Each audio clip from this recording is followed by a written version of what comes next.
so much, and thank you for inviting me to share some of the things we are doing in Västra Götaland and in Sweden. And it was a very interesting day yesterday, and I was happy to hear about the blue card reform also that will, I think, have an impact in Sweden and for refugees coming to Sweden. And I was, like Laurent, a bit shocked about Sweden not being in the top position. It's in all the findings you have. But we do a lot, and I think it's because also we have a more of a bottom-up approach and consensus in the whole society, and that reflects that we don't just create strategies and then to try to impose them everywhere. It comes from underneath. And yes, I am Therese Ydrén, and I work with regional development in region Västra Götaland. And I have been asked to talk about my integration of highly skilled workers. And of course, our very huge target group is more shorter skilled, shorter educated workers. But we can say that for questions if you have any.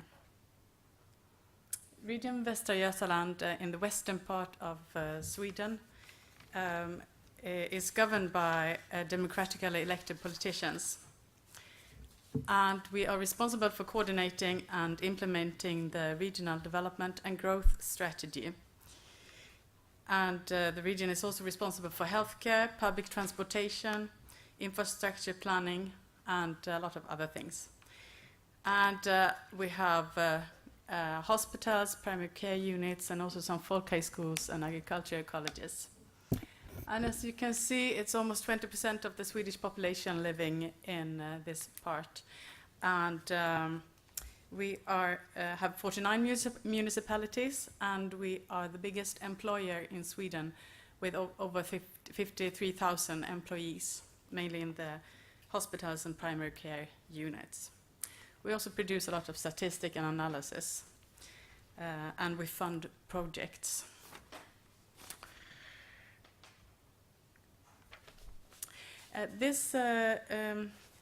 As you know, Sweden is one of the countries in the EU that has received many refugees in the last years. And in 2015, it was only Hungary that received more asylum applications than Sweden in relation to the size of the population, while Germany by far received the highest absolute numbers of persons seeking asylum. And out of these over 160,000 persons seeking asylum in Sweden in 2015, 40% were children of school age. So with the refugee, crisis now, even if we maybe not use that word, the challenges and the opportunities, of course, have changed. And in 2015, Sweden granted 350 asylum applications per 100,000 inhabitants, compared to Germany, where 180 per 100,000. And this table shows the asylum seekers in Sweden from 2013 to April this year. And the red line shows how many asylum seekers have been granted residence and been appointed to municipality. And due to circumstances as limited possibilities to reach Sweden and to stricter border controls, the number of people seeking asylum in Sweden for the moment is the lowest in 5 years. So from being one of the most open countries in the EU, we are now, very strict. And it's the migration agency that considers applications from people who want to take up residence in Sweden.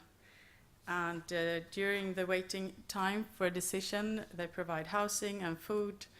And when a refugee is granted residence permit in Sweden, it's the task of the municipalities and the public employment service to care for integration in the Swedish society. And during the establishment phase, that's 2 years from the time of the decision from the migration agency, the newly arrived is offered courses in Swedish language and civic orientation courses, and these courses are free of charge. And it's not linked to citizenship, obviously. And this year, the need for settlement in the municipalities will be at its very highest level because so many people sought asylum in 2015, and many of them have now received or are going to receive their decision about residence in Sweden. And it's the Reception for Settlement Act that regulates the responsibilities for the municipalities, who are this obliged to host a certain number of newly arrived. And of course, this is a huge challenge for many municipalities where there's already a shortage of housing and maybe a weak labor market. Although the growth and the job market in Sweden is, especially in Västra Götaland, is right now very, very strong, and I will focus the rest of my presentation on challenges related to a strong job market, shortage of skilled workers, and 2 innovative examples of how to speed up the time for highly skilled third country nationals, most of them asylum seekers, to get established in the labor market in areas where there's a huge need for recruitment.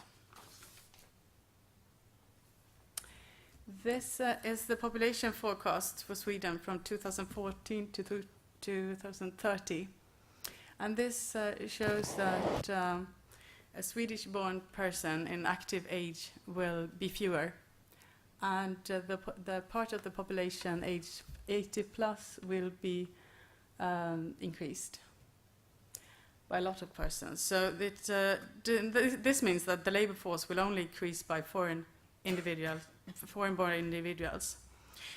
And the problem is that the unemployment rate among foreign-born individuals is high, and it's likely to continue being like this if we don't make substantial changes in the society. So the dependency ratio can only decrease if these individuals become taxpayers, or if the working population works more and for a longer time before retirement. So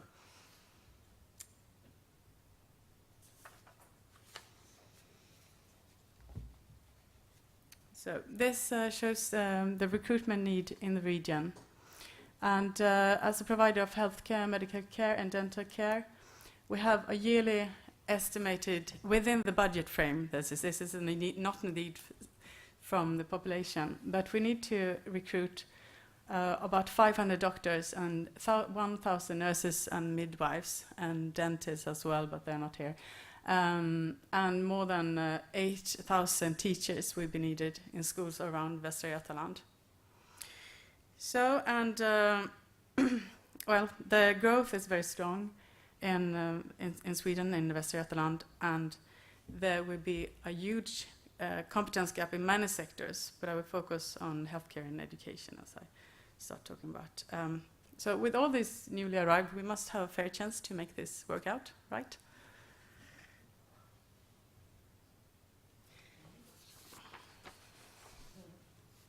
Yeah.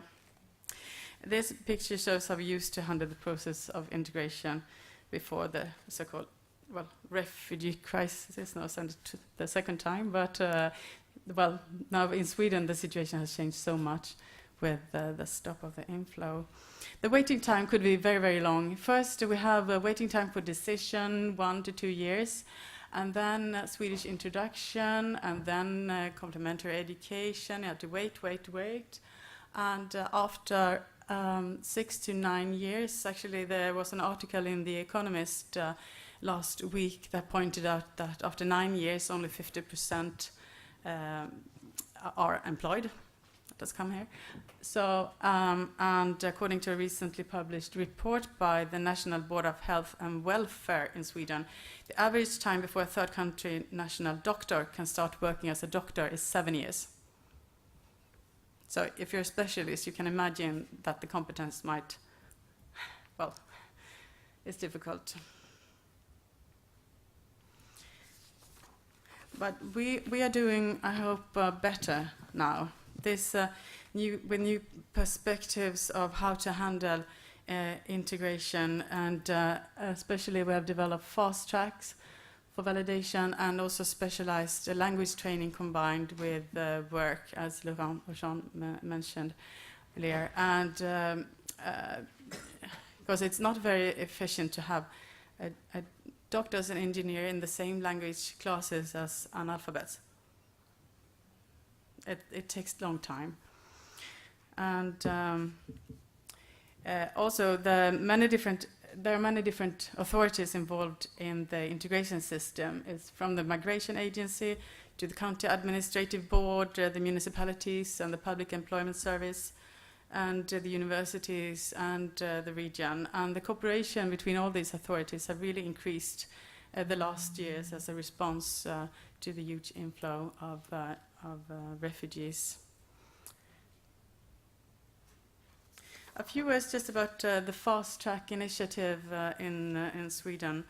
And this is a national initiative that we apply in Västra Götaland. And it's a Swedish employment service together with the social partners are developing a growing number of fast track. It takes some time to develop a fast track because it depends also on an agreement between the employer and the trade union. Almost 30 occupations are included, for example, engineers, preschool teachers, truck drivers, and doctors. And the fast track means recognition and validation of education and prior work experience and work-based language training and so on. And we are promoting to start up fast tracks in very different areas in Västra Götaland, with kitchen, forestry, and also we have a program called Plus Intro for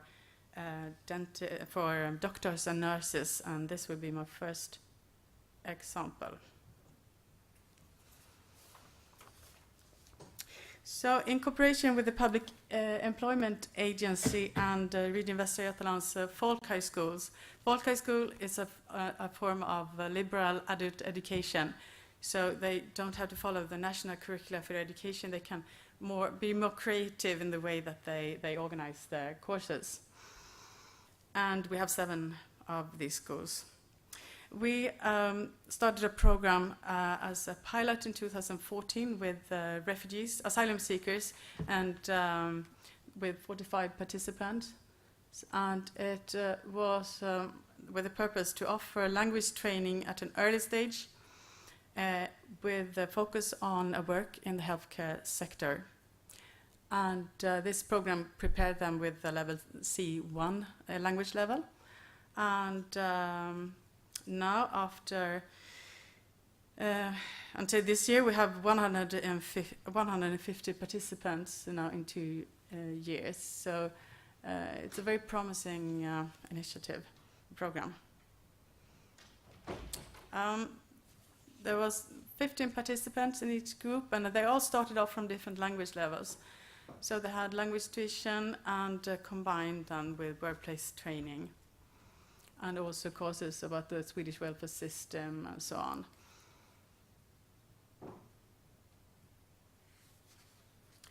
And the results are very good. 2/3 of the participants have auscultation or assistant position within healthcare. And it's easier for them to get probationary service position for the specialists as the employer already knows them also. And it's a very positive feedback from the participants. And the most, I find, important is the last line there, that the doctors enrolled in the Plus program got the license valid in 2.5 to 3 years. And you remember I said it was 7 years for doctors that does not have a language training that's adjusted to the job.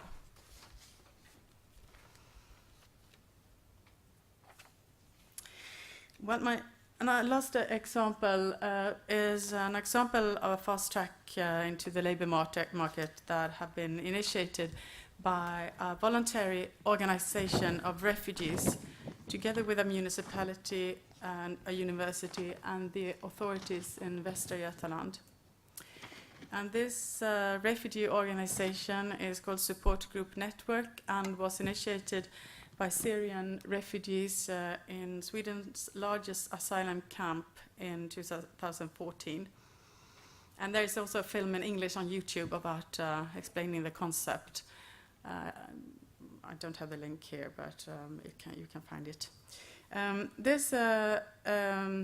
The purpose of the organization is to speed up the integration into the Swedish society and also link to other voluntary organizations to really create a connection and between them. And their job was recognized here in Brussels last year. They got awarded as inspiring practice by the Lifelong Learning Platform. And we also hosted a study visit from the European Integration Network in February this year that I organized. And so this has been already shown to many European countries. So the support group network, in just some years, this has spread as a winning concept for all over Sweden, and also we try to help them export the concept in other EU countries. And it's helping. You see here, they have created need-based activities at the camps already from the first day. And they have really pushed the question that asylum seekers must have a chance to begin early to integrate in the Swedish society from day one. And one of the activities that they are carrying out in the camps is mapping the competence of the residents and support academics and how the understanding how the system works and how to find an occupation in Sweden.